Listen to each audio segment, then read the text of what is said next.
இறை இயேசுவில் பிரியமுள்ள மாதா தொலைக்காட்சியின் அனைத்து நிகழ்ச்சிகளையும் ஆவலோடு பார்த்து கொண்டிருக்கிற அன்பு நேயர்கள் அனைவருக்கும் இனிய இரவு வணக்கம். இந்த நாள் முழுவதும் இறைவனின் உடனிருப்பை நீங்கள் உணர்ந்து வாழ்ந்திருப்பீர்கள் என்று நம்புகிறேன். இன்றும் ஒரு அருமையான சிந்தனையைத்தான் நான் உங்களோடு பகிர்ந்து கொள்ள ஆசைப்படுகிறேன். கடவுள் நம் அனைவருக்கும் ஒவ்வொரு விதமான திறமைகளை கொடுத்திருக்கிறார். அவற்றில் ஒன்று பேசும் திறன்.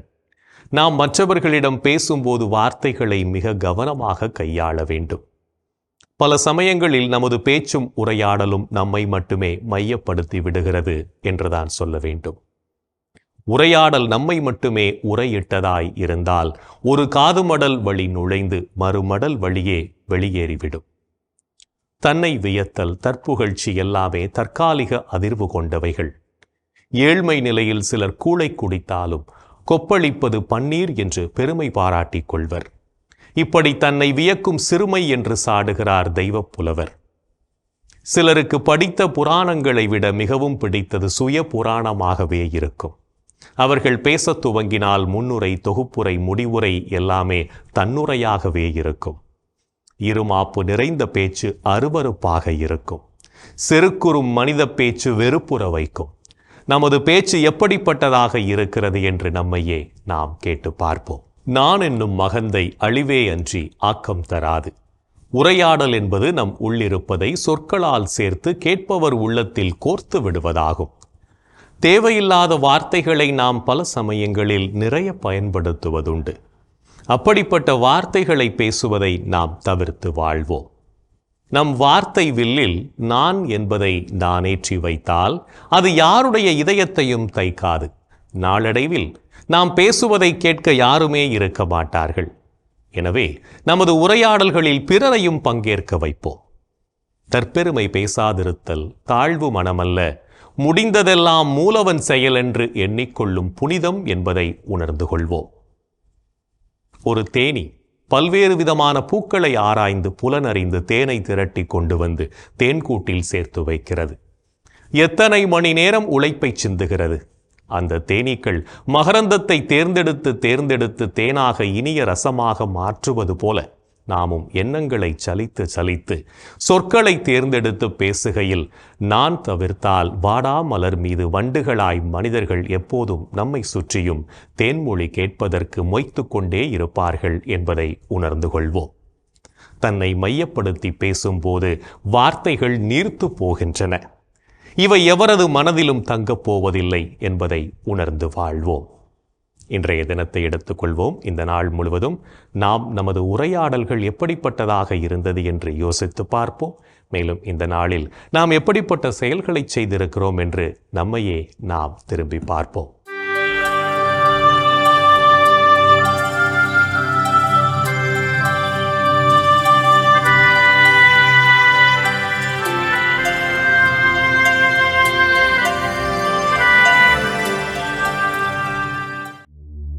இன்று நீங்கள் தூய ஆவியாரை பழித்து பேசினீர்களா? தூய ஆவியாரே அனைத்தையும் துருவி ஆகிறவர், கடவுளின் ஆழ்ந்த எண்ணங்களையும் அறிகிறவர். இன்று நீங்கள் உங்கள் கடவுளாகிய ஆண்டவரை சோதித்தீர்களா? உன் கடவுளாகிய ஆண்டவரை சோதிக்க வேண்டாம். இன்று நீங்கள் பேசிய வார்த்தைகளால் மற்றவர்களை மனம் நோகச் செய்தீர்களா? காயப்படுத்த பலர் இருந்தாலும் மருந்தாக சிலர் இருப்பதாலேயே நம் வாழ்க்கை அடுத்த கட்டத்தை நோக்கி பயணிக்கிறது. இன்று நீங்கள் உங்கள் குடும்ப அமைதியை குலைக்க காரணமாயிருந்தீர்களா? விட்டுக் கொடுங்கள், விருப்பங்கள் நிறைவேறும். மன்னிப்பு கொடுங்கள், தவறுகள் குறையும். மனம் விட்டு பேசுங்கள், அன்பு அதிகமாகும். இன்று நீங்கள் நல்லவற்றை சிந்தித்து செயல்பட்டீர்களா? நம் ஆண்டவராம் இயேசு கிறிஸ்துவும் நம்மீது அன்பு கூர்ந்து தம் அருளால் நிலையான ஆறுதலையும் எதிர்நோக்கையும் அளித்த நம் தந்தையாம் கடவுளும் உங்கள் உள்ளங்களுக்கு ஊக்கமளித்து நல்லதையே சொல்லவும் செய்யவும் உங்களை உறுதிப்படுத்துவார்களாக. இன்று நாம் இறைவனுக்கு ஏற்புடைய செயல்களை செய்திருந்தாலும் சமயங்களில் இறைவனுக்கு எதிராகவும் செயல்பட்டு பாவத்தில் விழுந்திருப்போம். அத்தகைய தருணங்களுக்காக மனம் வருந்தி மன்னிப்பு கேட்டு மனத்துயர் மன்றாட்டை ஜெபிப்போம்.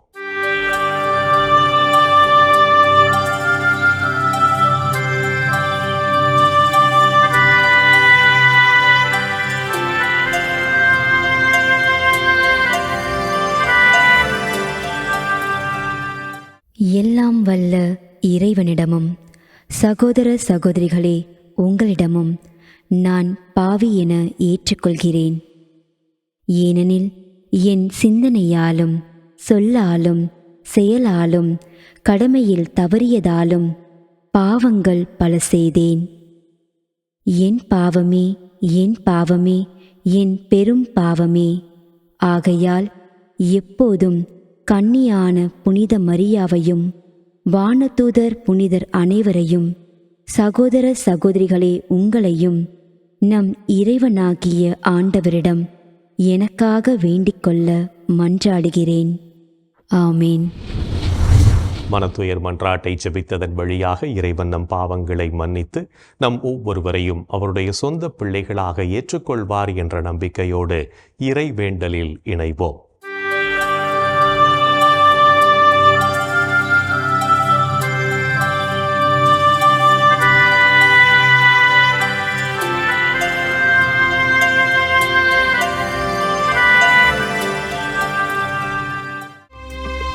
இறைவா இறைவா எமக்கு துணை புரிய வாரும். ஆண்டவரே எமக்கு துணை புரிய விரைந்து வாரும். தந்தைக்கும் மகனுக்கும் தூய ஆவியாருக்கும் மாட்சி உண்டாவதாக. தொடக்கத்தில் இருந்தது போல் இப்பொழுதும் எப்பொழுதும் என்றென்றும் இருப்பதாக. ஆமென்.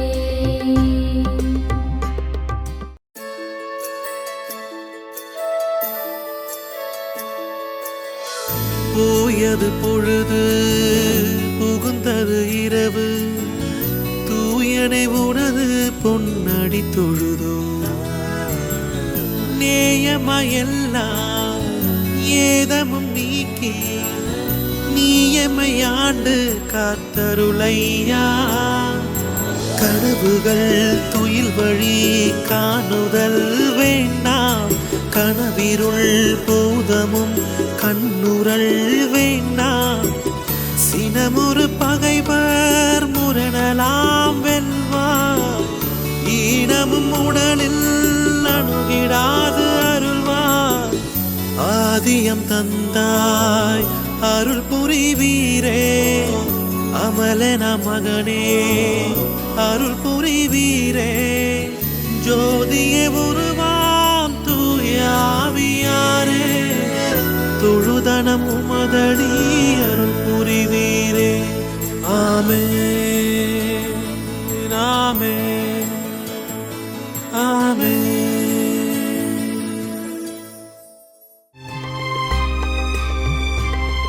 என் ஆண்டவரே என் கடவுளே, பகலில் கதறுகிறேன்,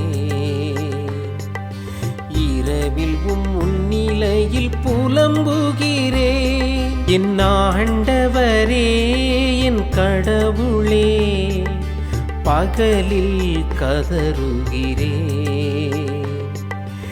இரவில் முன்னிலையில் புலம்புகிறேன்.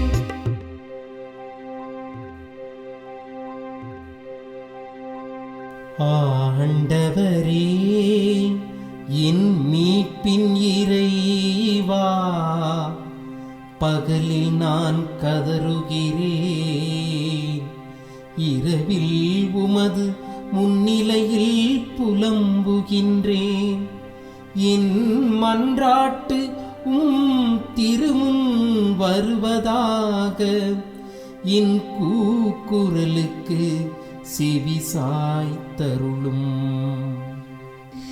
ஏனெனில் என் உள்ளம் துன்பத்தால் நிறைந்துள்ளது,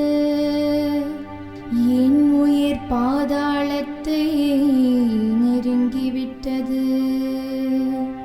படுகுழிக்குள் இறங்குவோருள் ஒருவராக நானும் கணிக்கப்படுகின்றேன். வலுவற்ற மனிதர் போலானே. இறந்தோருள் ஒருவராக கைவிடப்பட்டேன்.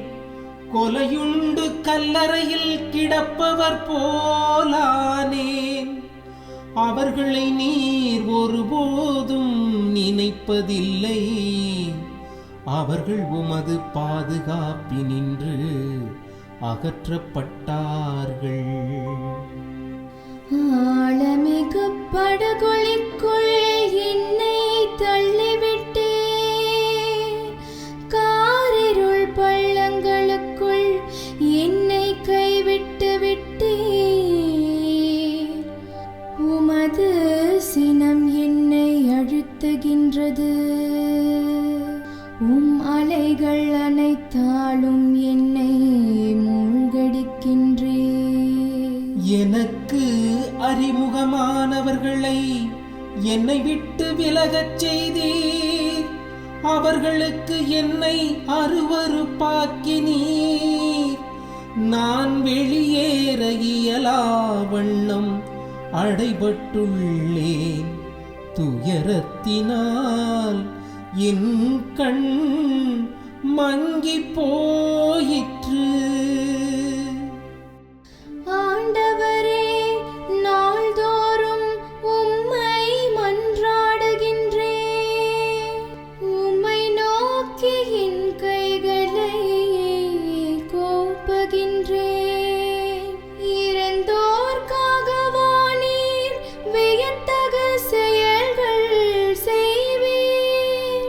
கீழுலகின் நாவிகள் எழுந்து உம்மை புகழுமோ?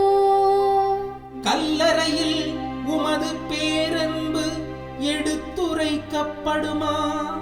பாதாளத்தில் உமது சொல்லுறுதி அறிவிக்கப்படுமா? இருட்டினில் உம் அரும் செயல்கள் அறியப்படுமா? மறதி உலகில் உம் நீதி நேரி உணரப்படுமா? ஆண்டவரே, நானோ உம்மை நோக்கி கதறுகின்றேன். காலையில் உம்மை நோக்கி மன்றாடுகின்றேன். ஆண்டவரே, என்னை ஏன் தள்ளிவிடுகின்றீர்? என்னிடமிருந்து உமது முகத்தை ஏன் மறைக்கின்றீர்? இளமை முதல் நான் துன்புற்று மடியும் நிலையில் உள்ளேன். உம்மால் வந்த பெருந்திகளால் தளர்ந்து போனேன். உமது வெஞ்சினம் என்னை மூழ்கடிக்கின்றது. அச்சம் தரும் தாக்குதல்கள் என்னை அழிக்கின்றன. அவை நாள் முழுவதும் வெள்ளப்பெருக்கென என்னை சூழ்ந்து கொண்டன. அவை எப்பக்கமும் என்னை வளைத்து கொண்டன. என் அன்பரையும் தோழரையும் என்னை விட்டு அகற்றினீர். இருளே என் நண்பன், இருளே என் நண்பன். தந்தைக்கும் மகனுக்கும் தூய ஆவியாருக்கும் மாட்சி உண்டாவதாக. தொடக்கத்தில் இருந்தது போல் இப்பொழுதும் எப்பொழுதும் என்றென்றும் இருப்பதாக. ஆமென். என் ஆண்டவரே, என் கடவுளே, பகலில் கதறுகிறேன். இரவில் உம் முன்னிலையில் புலம்புகிறேன். என் ஆண்டவரே, என் கடவுளே,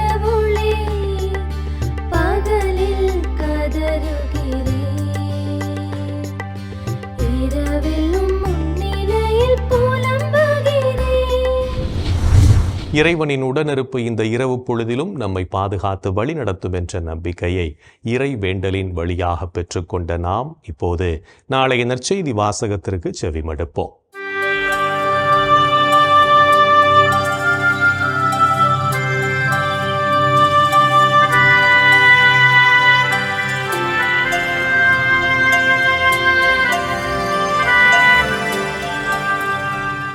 நாளைய திருப்பலி வாசகங்கள்.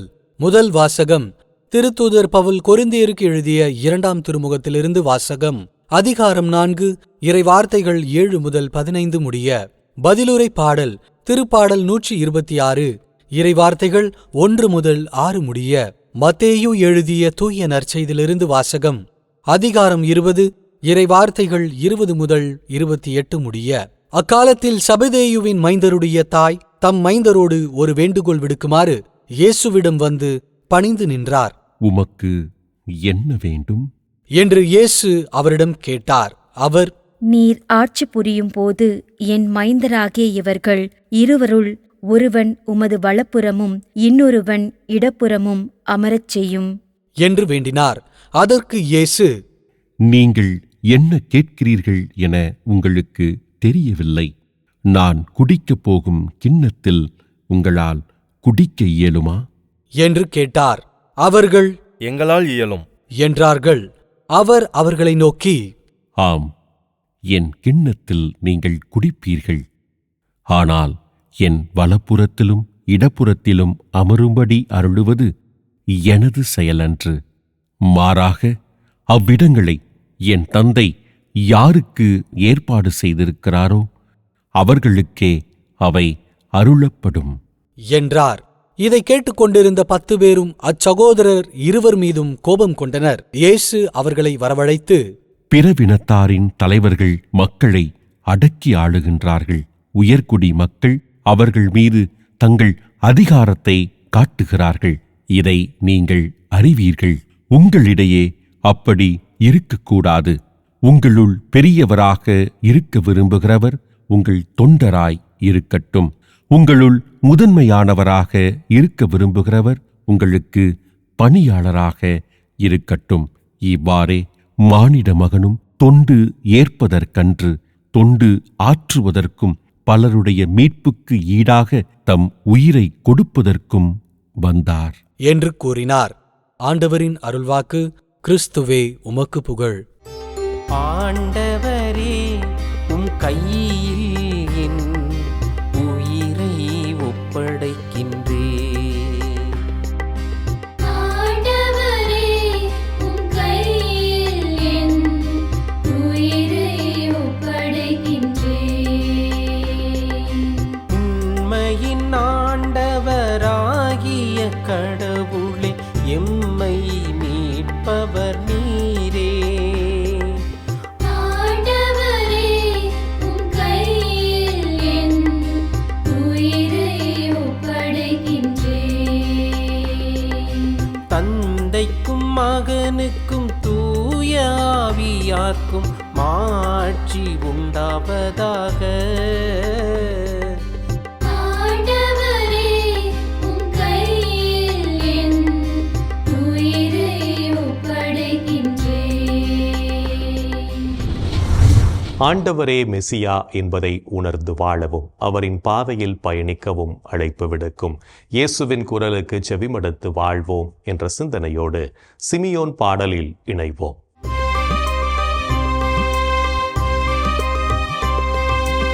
ஆண்டவரே, ஆண்டவரே, நாங்கள் விழித்திருக்கும் போது எங்களை காத்தருளும். நாங்கள் தூங்கும் போது எங்களை பாதுகாத்தருளும்.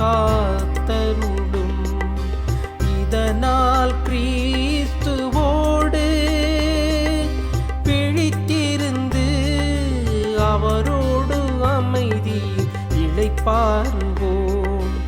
அவரோடு அமைதியில் இளைப்பாறுவோம், இளைப்பாறுவோம்.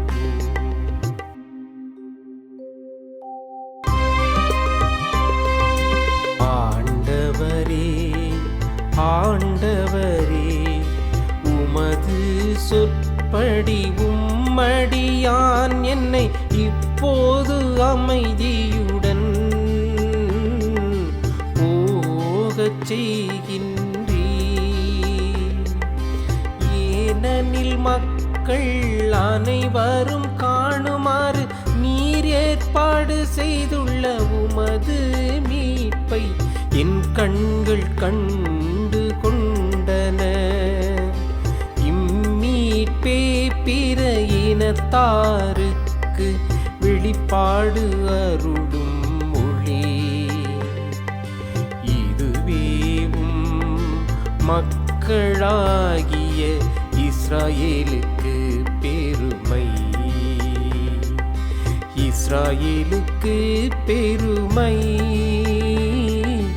இஸ்ராயேலுக்கு பெருமை.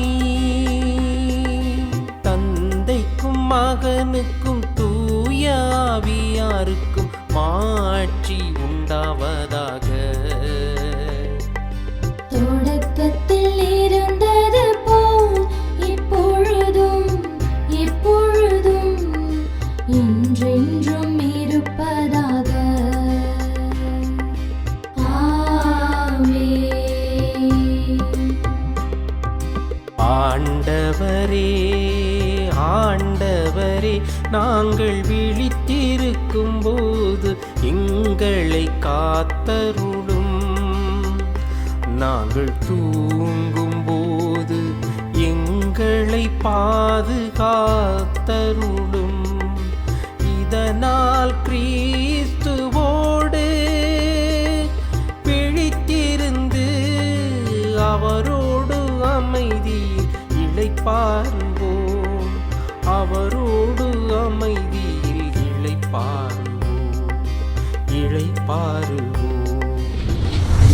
இறைவன் நம்மை ஒவ்வொரு நொடிப்பொழுதும் அற்புதமாய் வழிநடத்தி கொண்டிருப்பதை சிமியோன் பாடல் வழியாக உணர்ந்து ஜெபித்த நாம் இப்போது நாளைய புனிதரை பற்றி பார்க்கலாம்.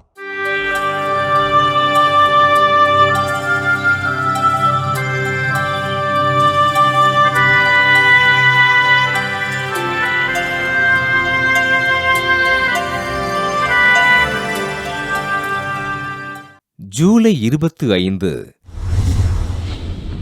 திருத்தூதர் புனித யாகப்பர்.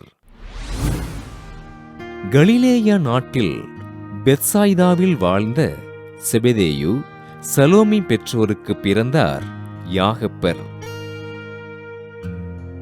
பெரிய யாக்கோபு என்றழைக்கப்பட்ட இவர் அல்பேயுவின் மகனான யாக்கோபுவிற்கு முன்னதாக ஆண்டவர் இயேசுவினால் இறைப்பணிக்காக அழைக்கப்பட்டார். ஆண்டவர் இயேசுவோடு உடன் இருந்து அவரது போதனைகளையும் புதுமைகளையும் காணும் பாக்கியம் பெற்ற இவர் இறந்து போயிருந்த யாயிரின் மகளை ஆண்டவர் உயிரோடு எழுப்பிய போது ஆண்டவரோடு உடன் இருந்தார். ஆண்டவர் எருசலேம் சென்றபோது சமாரியர்கள் தங்கள் பகுதிக்குள் நுழைய அனுமதி மறுக்க யாகப்பர் அவர்களை கடுமையாக சாடி ஆண்டவரோடு பயணித்தார். ஆண்டவர் உயிர்ப்பிற்கு பின்பு ஸ்பெயின் நாட்டில் உள்ள இபேரியன் பகுதியில் நற்செய்தியினை அறிவித்த யாகப்பர் அஸ்டூரியஸ், காஸ்டிலா, அரோகன் போன்ற பகுதிகளில் ஆண்டவரை அறிவித்து மக்களுக்கு இறைப்பணிகளை செய்தார். மரியன்னையிடம் பக்தியோடு இருந்த யாகப்பர் ஸ்பெயின் நாட்டில் சரகோசா பகுதியில் ஆலயம் கட்டி எழுப்பி புனித மரியன்னைக்கு அர்ப்பணித்தார். கிபி 42ஆம் ஆண்டு ஏரோது அக்ரிப்பாவினால் வெற்றி கொள்ளப்பட்டு திருத்தூதர்களில் முதல் மறைசாட்சியான யாகப்பர் தன் சீடர்களினால் ஸ்பெயின் நாட்டில் உள்ள கம்போஸ்தலாவில் அடக்கம் செய்யப்பட்டார். ஆண்டவரோடு உடன் இருந்து அவரது பணிகளில் பங்கு கொண்ட யாகப்பரை திரு அவை புனிதராக உயர்த்தி கால்நடை மருத்துவர்களுக்கும் வாத நோயாளிகளுக்கும் பாதுகாவலராக அறிவித்தது. திருத்தூதரான புனித யாகப்பரின் திருவிழாவினை கொண்டாடுகின்ற நாம் வாத நோயாளிகளை ஆண்டவரிடம் ஒப்படைத்து உருக்கமோடு ஜெபிப்போம். புனிதர்கள் ஒவ்வொருவரும் தங்களது வாழ்க்கையின் மூலம் இறைவனுக்கு சான்று பகர்ந்து வாழ்ந்தவர்கள் என்பதை உணர்ந்தவர்களாய் நாமும் அவர்கள் வழியில் வாழ்ந்து இறை வழியில் பயணிப்போம் என்ற நம்பிக்கையோடு நாளைய தினம் நாம் துன்பத்தில் இருக்கும் ஒருவருக்கு ஆறுதல் கூறுவோம். என் அன்பு சகோதரனே, சகோதரியே, கடவுள் எவ்வளவு மாட்சியாக இன்றைக்கு நம்மை உயர்த்தி இருக்கிறார். நாம் எதிர்பார்ப்பதற்கு மேலாகவே அருள் வளங்களால் நம்மை நிரப்பி இருக்கிறார். நமது வாழ்க்கையை அன்பாலும் ஆசீர்வாதத்தாலும் ஒவ்வொரு நாளும் அவர் நம்மை வழிநடத்தி கொண்டிருக்கின்ற கிருபைக்காய் அவரை நாம் போற்றி புகழ்வோம். என் அன்பு சகோதரி, சகோதரியே, இன்றைய தினத்திலே நமது தாய் நாட்டுக்காக நாம் ஜெபிப்போம். ஆண்டவரே, இதோ இந்த அற்புதமான நாட்டை நீர் எங்களுக்கு கொடையாய் கொடுத்த கிருபைக்காய் நன்றி சொல்கிறோம். இஸ்ராயேல் மக்களுக்கு நீர் ஆசீர்வதிக்கப்பட்ட தேசமாக கானான் நாட்டை நீர் கொடுத்து அவளை நீர் ஆசீர்வதித்தது போல இந்த அற்புதமான நாட்டை பலவிதமான மொழிகள், பலவிதமான மதங்கள், பலவிதமான இனங்கள் கொண்ட இந்த நாட்டை நீர் எங்களுக்கு ஆசீர்வாதமாக கொடுத்த கிருபைக்காய் நன்றி சொல்கிறோம். வேற்றுமையில் ஒற்றுமை என்று சொல்கிறார்களே, ஆம் ஆண்டவரே, இந்த அற்புதமான வண்ணங்கள் நிறைந்த எம் தாய் நாட்டை நீர் நிறைவாக ஆசீர்வதியும். நல்ல தலைவர்களையும் நல்ல மக்களையும் சமூக அக்கறை கொண்ட ஒவ்வொரு பிரஜையும் நீர் உருவாக்கி தரும்படியாய் கேட்கிறோம். ஆண்டவரே, என் தாய் நாட்டிற்காக நான் என்ன செய்து கொண்டிருக்கிறேன் என்று எண்ணி பார்த்து நாட்டின் மீது பற்றும் அக்கறையும் கொண்ட நல்ல குடிமகனாக எங்களை மாற்றியருளும். எங்கள் நாட்டை நீர் ஒவ்வொரு நாளும் வழிநடத்தி அருளாலும் ஆற்றலாலும் வல்லமையாலும் எங்கள் நாட்டை நிரப்ப வேண்டும் என்று உம்மை கெஞ்சி கேட்கிறோம்.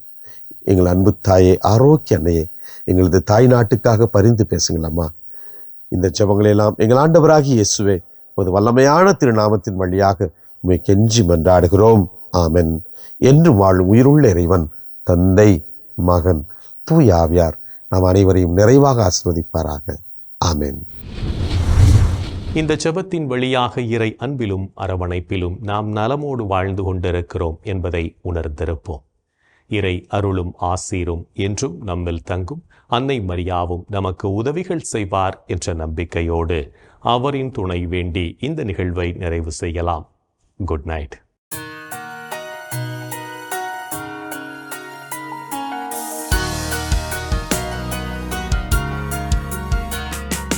வானகம் வாழும் அரசி வாழ்க, வாழ்க, வாழ்க, வானவர் அனைவரின் தலைவியே வாழ்க, வாழ்க, இசையின் வேரே உலகில் பேரொளி உதயம் ஆகிய வாயிலை வாழ்க.